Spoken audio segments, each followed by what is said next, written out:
오늘은 무엇보다 아름다운 사랑 2입니다. 바로 하나님 사랑했고 나를 사랑했다면 이제는 누구를 누구를 할까요? 우리는 바로 이웃을 사랑해야 될 줄 믿습니다. 이웃을 사랑할 때 우리는 어떻게 사랑해야 될까요?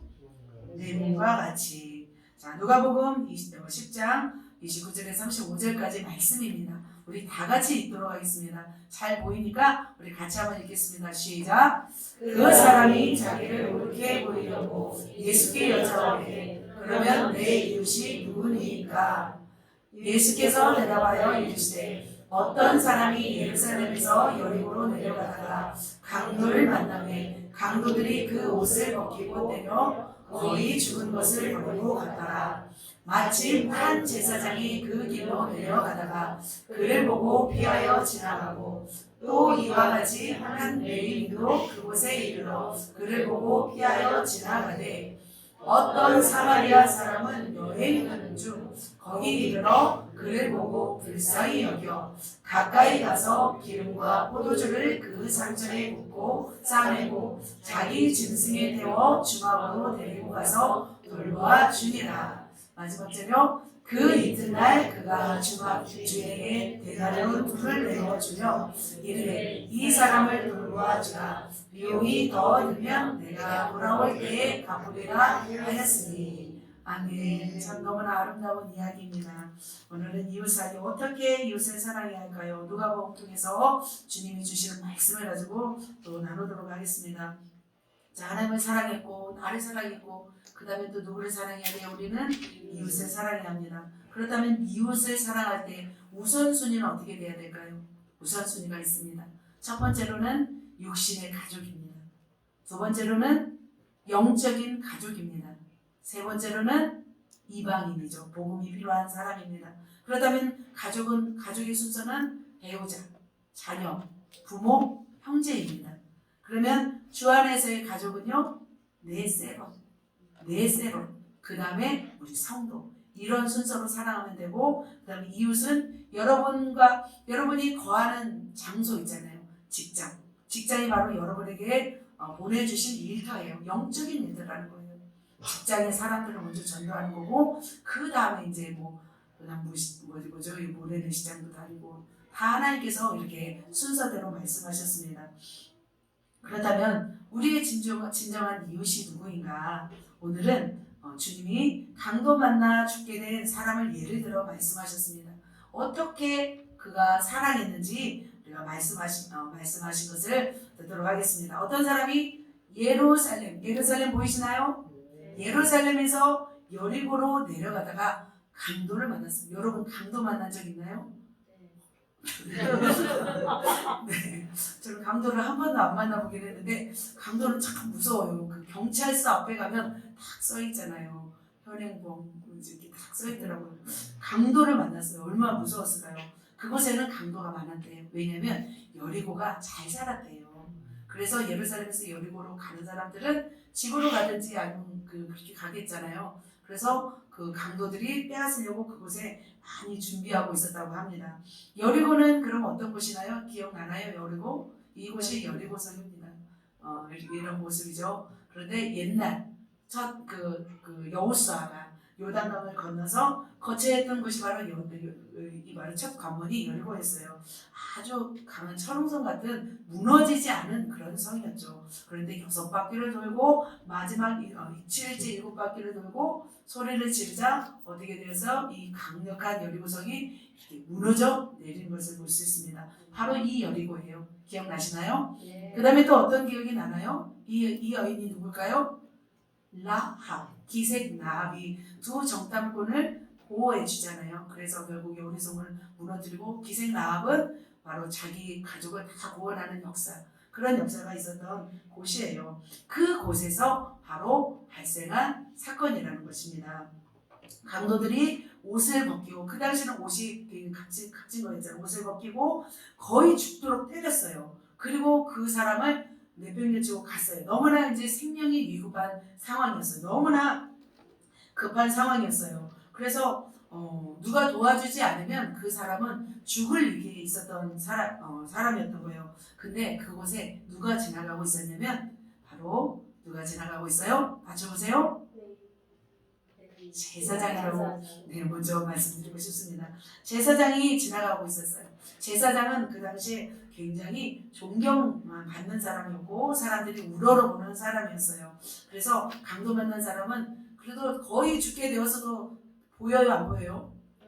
보여요. 죽게 되어서도 사람 안 보는 게 아니에요. 자, 그래서 저 사람은 나를 도와주겠지. 내심 이제 기대하고 있었어요. 너무나 인격이 훌륭하고 거룩한 삶을 살고 제사를 또 지내고 저 죄 지지 말라 바르게 살라 했던 사람이기 때문에 이 강도 만난 사람은 너무 기대했어요. 그런데 분명 눈이 마주쳤어요. 근데 가까이 오자 딴 곳을 쳐다보는 거예요. 먼 산을 쳐다보고 이렇게 가고 있었어요. 그렇지 않았을까요? 분명히 봐봐요. 자, 마침 시작. 마침 한 제사장이 그 길로 내려가다가 그를 보고 피하여 지나가고 분명히 봤어요. 분명히 봤는데 못 본 척하고 지나간 거였어요. 제사장은 왜 그랬을까요? 왜 그랬을까요? 혹시나 자기가 해가 끼칠까봐 염려했던 것일까요? 아니면 어떤 제사장이 어떤 규정이 있었나요?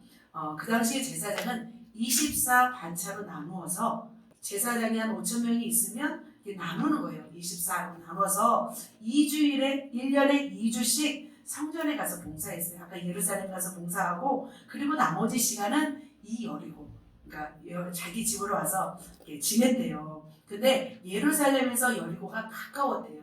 그래서 많은 제사장들이 여리고에 머물기를 좋아했대요. 그리고 그 여리고가 부유했기 때문에 제사장도 넉넉하게 이렇게 살았나 봐요.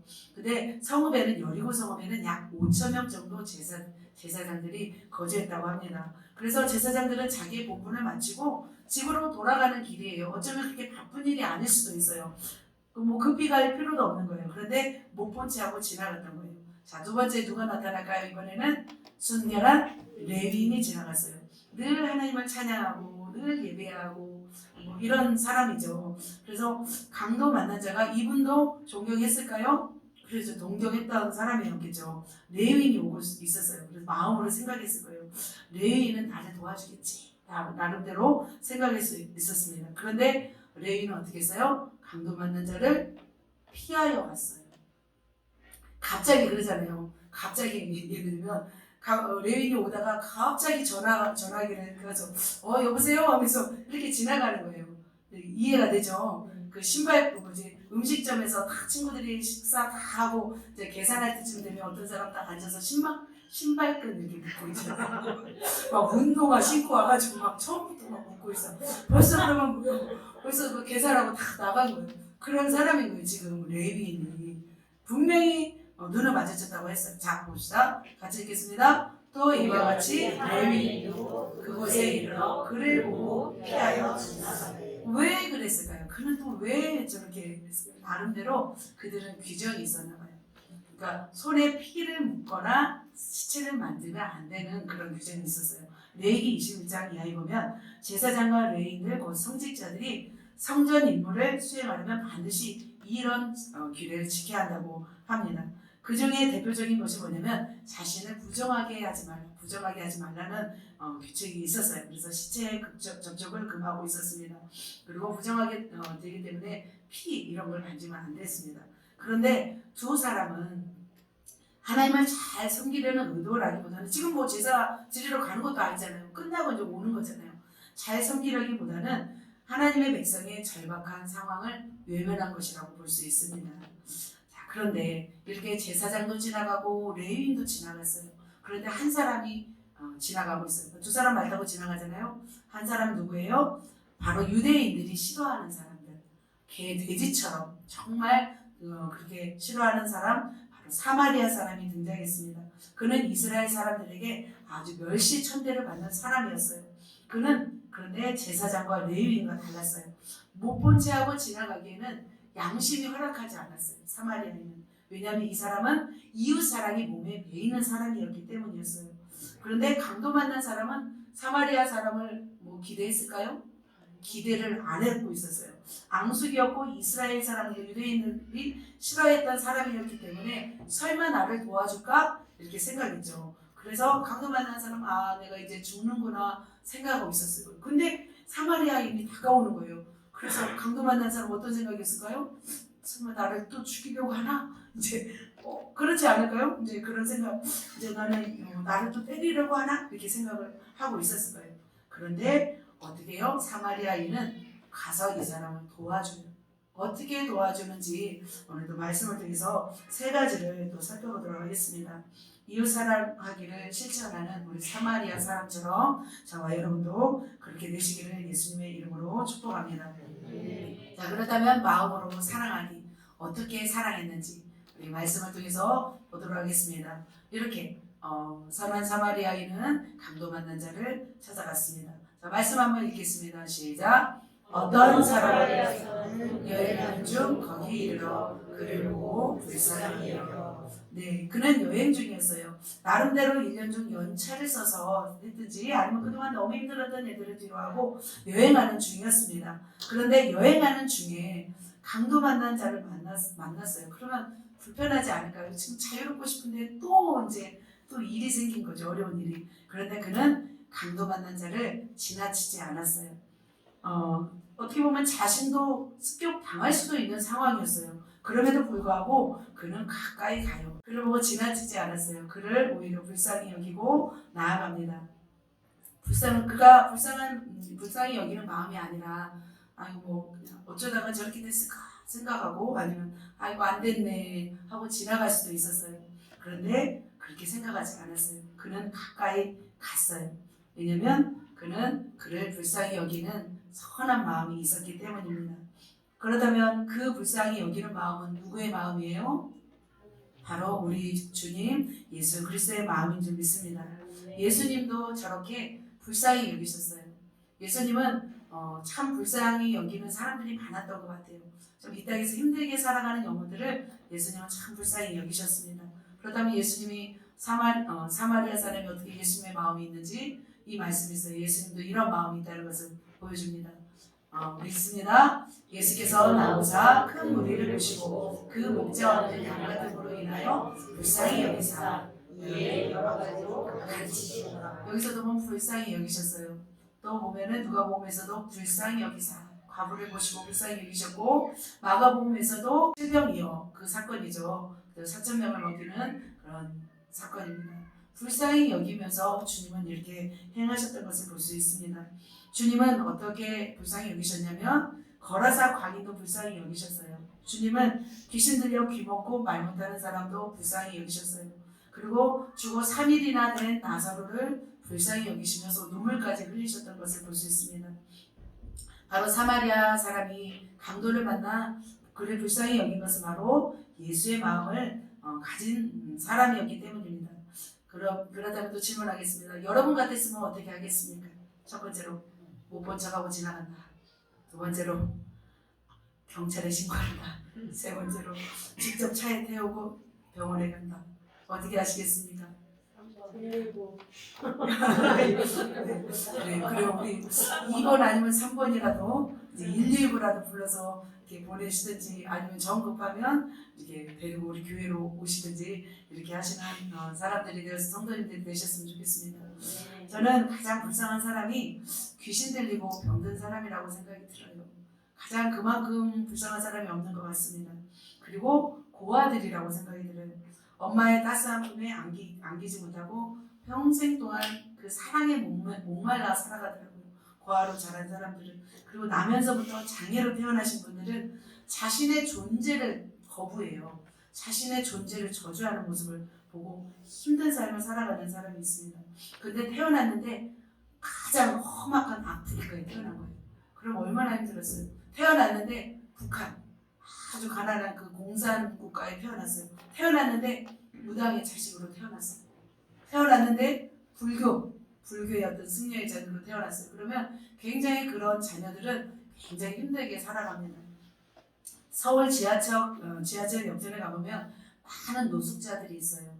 그분들은 인생을 비관해서 술과 함께 자신을 학대하면서 그냥 살아가는 모습을 볼 수 있어요. 그러니까 참 이 땅에서도 이렇게 불쌍한 사람들이 생각보다 많이 있어요. 이 땅에는. 그런데 가장 불쌍한 사람은 어떤 사람이 가장 불쌍한 사람일까요? 저는 그렇게 생각이 들어요. 이 땅에서도 고생했는데 죽었는데 지옥인 거예요. 그런 사람은 너무 불쌍한 사람이라고 생각이 드는데, 그래서 우리는 우리 나 자신만 보는 사람이 아니라 주위를 둘러봐야 될 줄 믿습니다. 그렇게 마음으로 사랑했으면 좋겠습니다. 저는 이렇게 불쌍한 사람을 참 이렇게 사랑하는 우리 권사님들을 보면서 참 제가 감동을 받습니다. 또 이렇게 우리 남부시장에서 어떤 불쌍한 사람이 이유 없이 막 사람들한테 맞고 있더래요. 맞고 있는데 어떻게 하냐면 갑자기 의분이 일어나서 한 권사님이 막 싸워가지고 그 불쌍한 사람을 도와주셨다고 합니다. 예, 우리 양영미 권사님. 네. 그래서 저는 그 권사님이 너무 자랑스러운 거예요. 예, 자랑스럽고 너무나 제가 사랑합니다. 그래야 할 것 같습니다. 힘든 사람을 보면 그렇게 불쌍히 여겨주는 것이 바로 이웃 사랑인 줄 믿습니다. 그렇다면 그런 마음의 소유자는 어떤 사람일까요? 바로 하나님의 사랑으로 영혼을 품는 영의 사람이라 생각이 듭니다. 제사장이라고 그런 사람이 되는 게 아니더라고요. 레위인이라고 그런 사람이 되는 게 아니고, 목사, 장로 어떤 직분을 받았다고 그런 사람이 되는 것이 아니라 하나님의 사랑을 받아야 될 줄 믿습니다. 영적인 은사가 많다고 해서 그런 사람이 되는 것도 아닌 것 같아요. 위로부터 하나님의 사랑을 힘입어서 그 사랑을 이웃에게 흘려보낼 수 있는 사람이 바로 이 마음을 가진 사람이라고 저는 생각이 듭니다.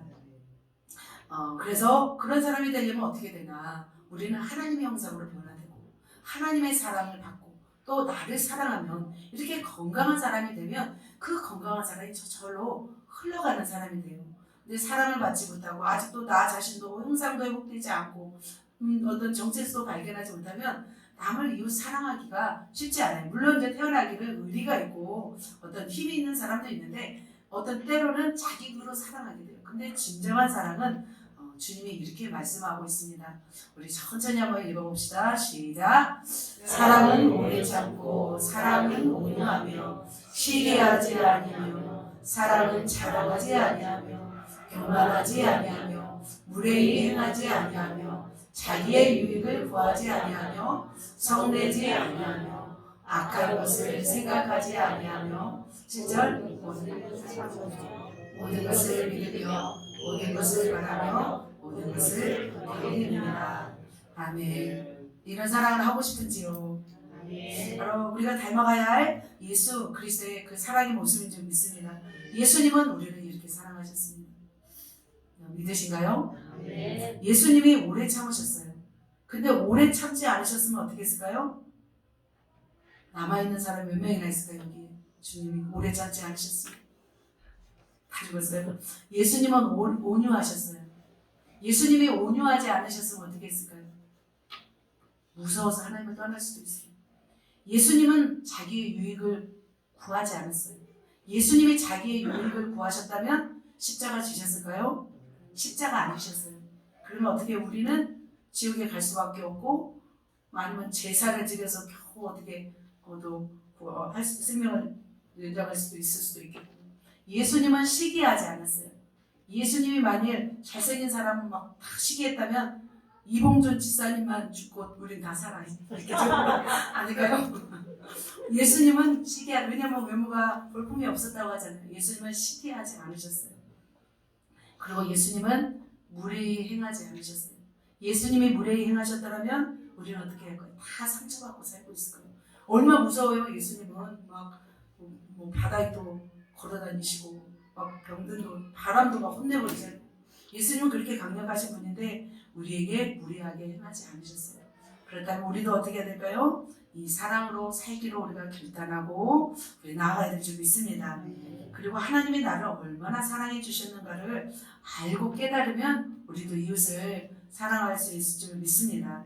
우리가 따스한 눈으로 마음으로 서로에게 사랑을 실어준다면 그 영혼이 일어날 줄 믿습니다.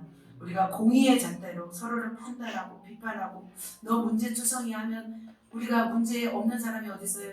이곳에 우리는 다 문제가 있습니다. 그럼에도 우리가 주님의 저 사랑으로 오래 참았듯이 우리 영혼을 오래 참고 주님의 온유하였듯이, 저는 이제 또 분노가 있긴 있어요. 불의를 보면 못 참는 분노가 있긴 한데 우리가 온유하게 시기하지 않고 자랑하지 않고 교만하지 않고 무례행하지 않고 이렇게 자기의 유익을 구하지 않고 우리가 나아간다면 하나님이 여러분을 그런 사랑의 사람으로 빚으실 줄 믿습니다.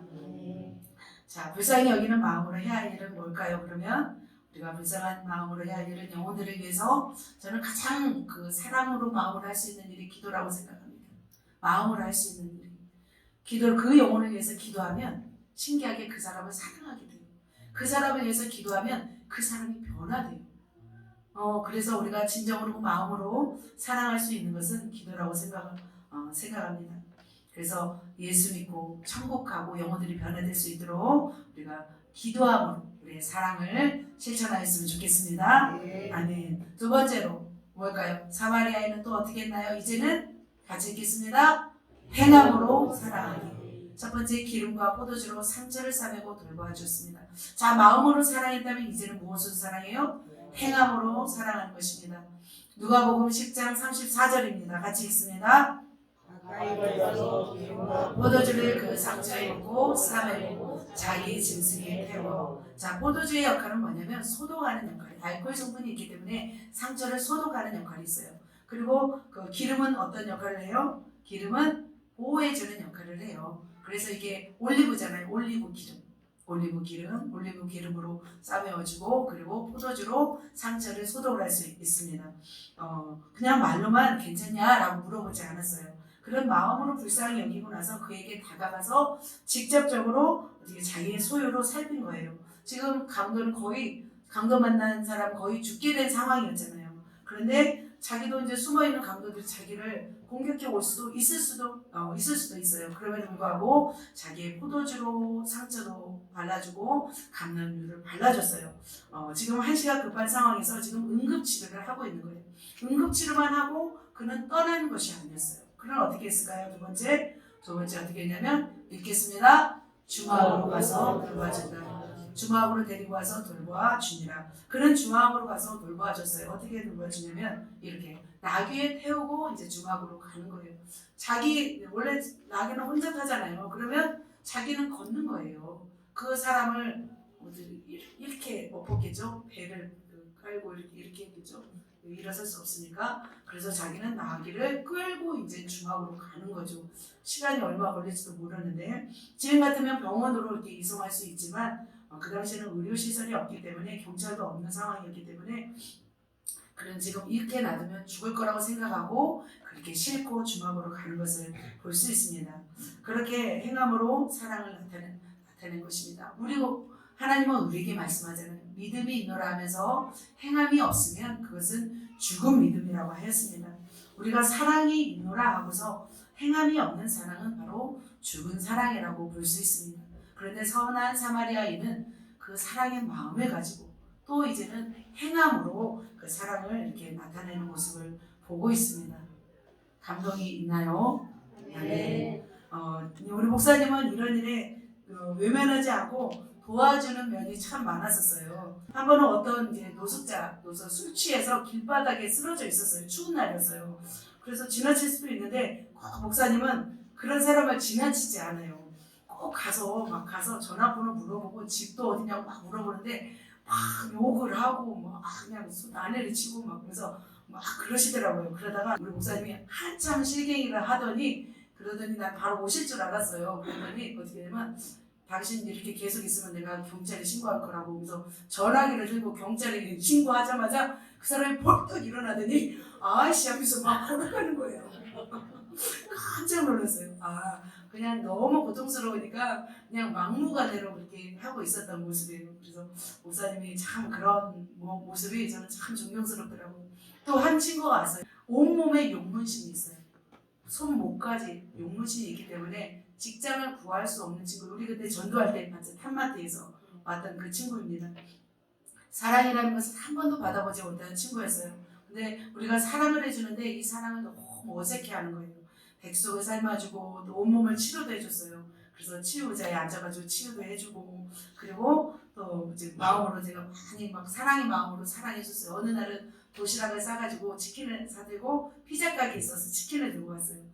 도미노 피자 갔는데 치킨을 사들고 갔는데 너무 정상적이지 않은 가정에서 태어났기 때문에 이 사랑이 어색한 거예요.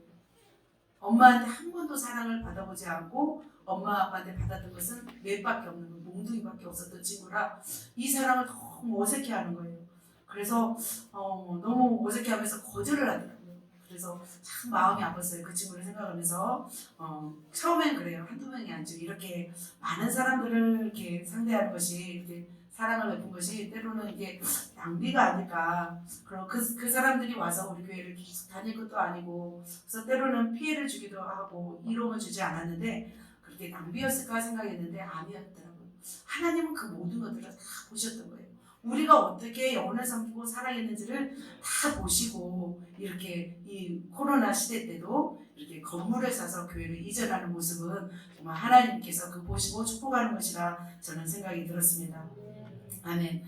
지금 사마리아 사람은 이렇게 강도를 만나서 죽게 된 사람을 응급조치를 하고 그리고 주막으로 데려와서 그리고 보살피고 있습니다. 여기에서 끝난 것이 아니었어요. 세 번째 보면은 어떻게 해요? 읽겠습니다. 숙박비와 시험비를 대신을 지불합니다.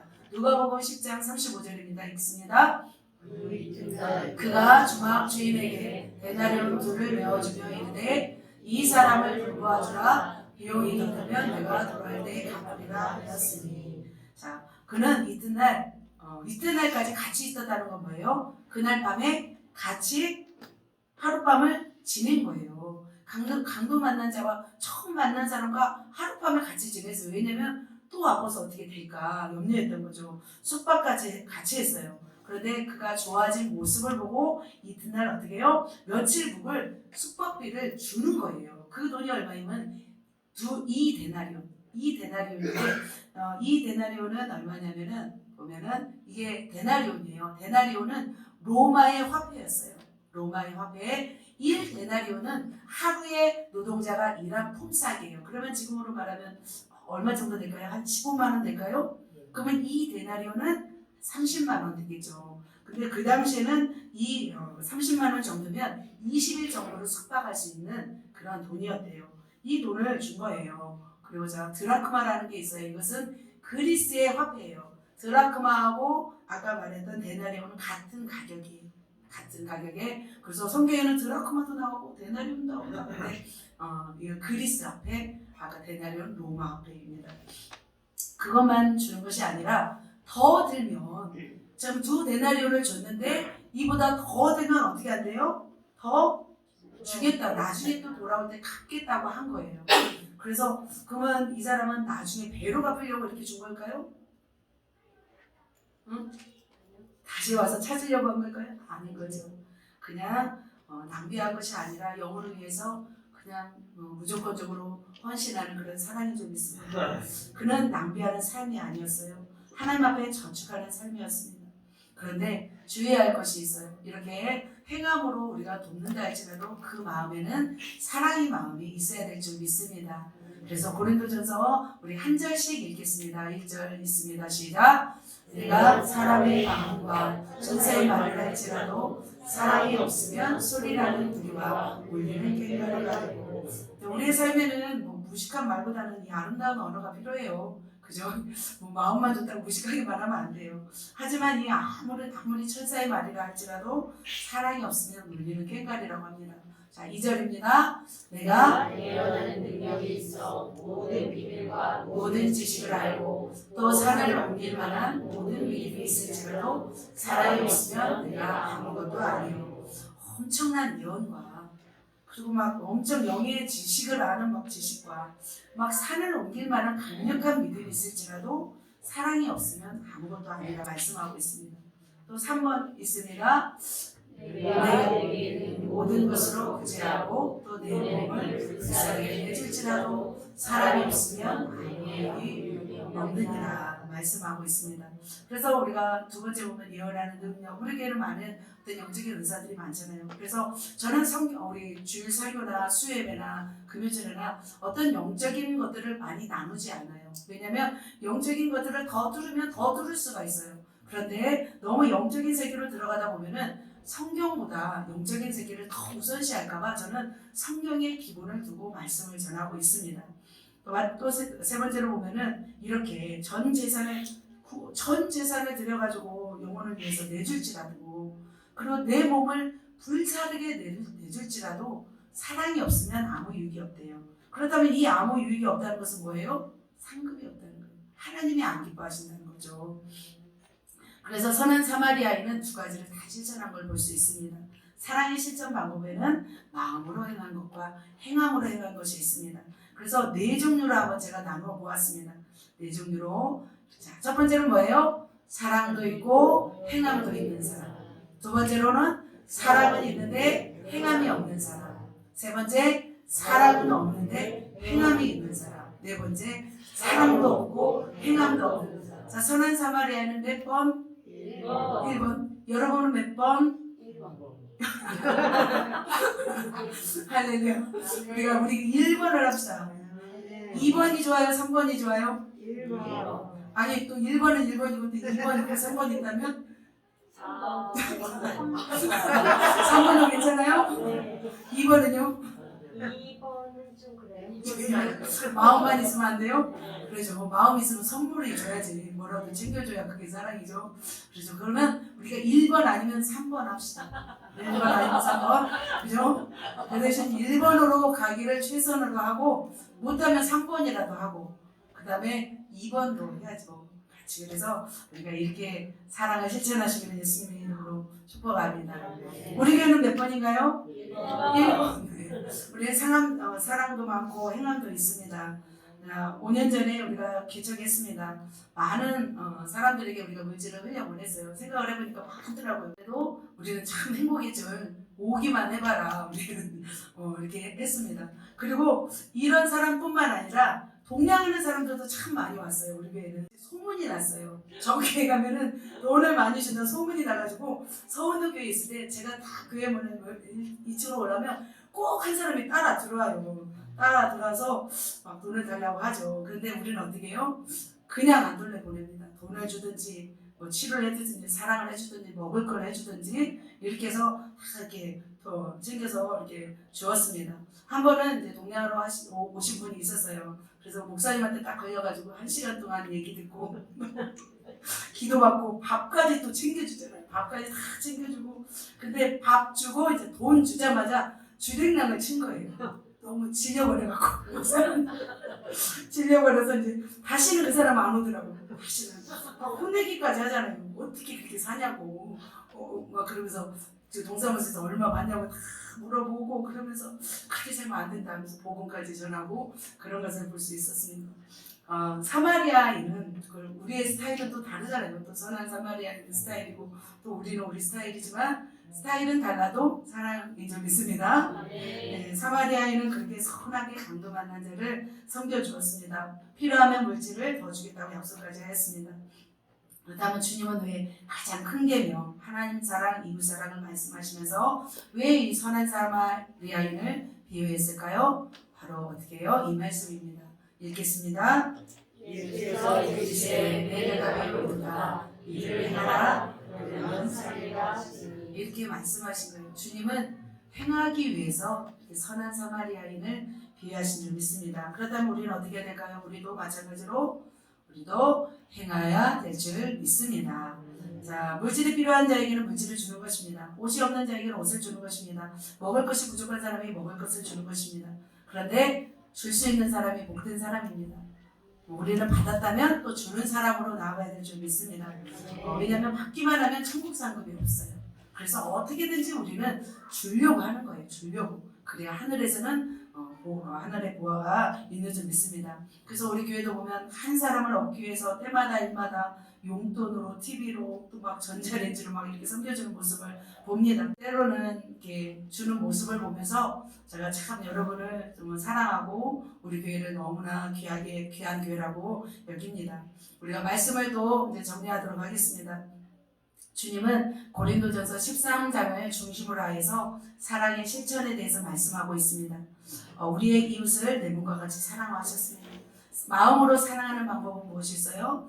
무관심하지 않았어요. 그냥 지나치지 않았어요. 그리고 불쌍히 여겼어요. 그리고 영혼을 위해서 기도하는 삶이라고 말했습니다. 또 행함으로 사랑하는 것은 물질과 행함으로 돌보는 삶이고 저는 뿐만 아니라 여기서 복음을 전한 행함이 나는 귀하다고 생각합니다. 복음을 전하고 제자 양육하는 것은 더 귀한 행함으로 사랑하는 것이라 생각합니다. 그냥 우리가 물질을 주고 또한 뭐 돌보아주는 것은 사실 그렇게 어렵지는 않아요. 내가 있는 것을 나눠준대. 근데 그 영혼을 가르치고 그 영혼을 변화시키기 위해서 제자 양육을 하면서 그 영혼을 가르치는 것은 저는 가장 큰 행함이라고 생각합니다. 여러분 그렇게 하시겠습니까? 우리가 쉬운 행함을 이제는 다른 교회에서는 이것도 사실 안 되잖아요. 물질로 섬기고. 근데 우리는 이제 이건 돼버렸잖아요. 그러면 한 차원 올라가는 거예요. 한 차원 올라가는 것은 뭐냐면 그 영혼을 이제는 살리는 거예요. 영적으로 살리는 거예요. 하나님의 제자를 만드는 거예요. 그것이 바로 우리의 행함이 되어야 될 줄 믿습니다. 우리가 이렇게 율법의 완성, 하나님 사랑, 이웃 사랑을 실천해내시는 예수님의 우리 성도님들 되시기를 예수님의 이름으로 축복합니다. 기도하겠습니다.